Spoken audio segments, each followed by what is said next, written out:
Gatatũ ka mũhu akoragwo arĩ kĩo kĩanjĩrĩria kĩa ihinda rĩa wĩnyerekia rĩrĩa etĩkia a Gatoreki manjagĩrĩria ihinda rĩa thikũ 40 cia kwĩhinga irio, kũhoya na gwĩka ikĩro cia tha.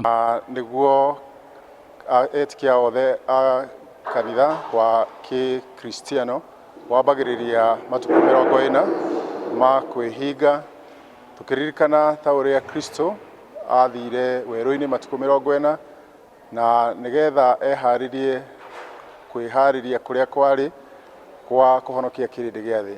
Nĩ ihinda marikagĩra mũno wĩtĩkio-inĩ wao, makĩririkana ũtũũro wao na ũrĩa ũmwe etanĩtio na Ngai, kũrĩa mabatiĩ kũhera mehia na o mũthenya wa Jumaa kwĩhinga kũrĩa nyama na kũnyitanĩra na arĩa angĩ harĩ ihoya rĩa njĩra ya mũtharaba, rĩrĩa rĩkoragwo arĩ kĩririkano kĩa thabarĩ ya Jesũ agĩkua mũtharaba nĩguo aherithio na ambwo nĩguo ahonokie kĩrĩndĩ.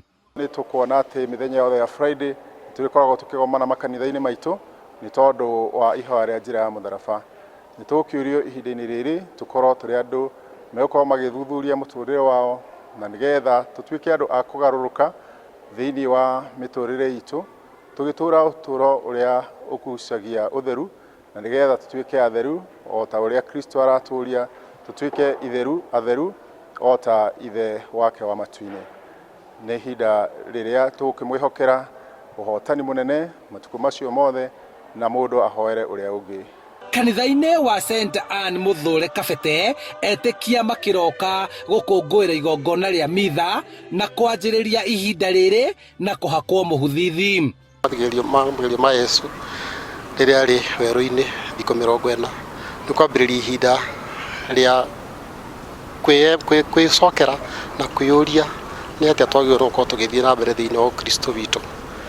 Nĩ ihinda rĩa makĩria mũno ũhoro wa mahoya arĩ njĩra ithatũ: mahoya, wa kerĩ nĩ ũhoro wa kwĩhinga, na wa gatatũ nĩ ũhoro wa kũheana kũrĩ arĩa matarĩ, kũrĩ arĩa ahinyĩrĩrĩku, ona arĩa magĩte kĩndũ mangĩrĩa, ona ũhoro wa kwĩhumba kana ona ũhoro wa kũnyua. O mwaka kanitha ĩkoragwo ĩrĩ na kĩonereria kĩa motaro na ũrutani harĩ etĩkia. Mwaka ũyũ kanitha ĩkĩenda etĩkia kũgĩa na ũtheri maũndũ-inĩ marĩa mareka ma gũkũria bũrũri.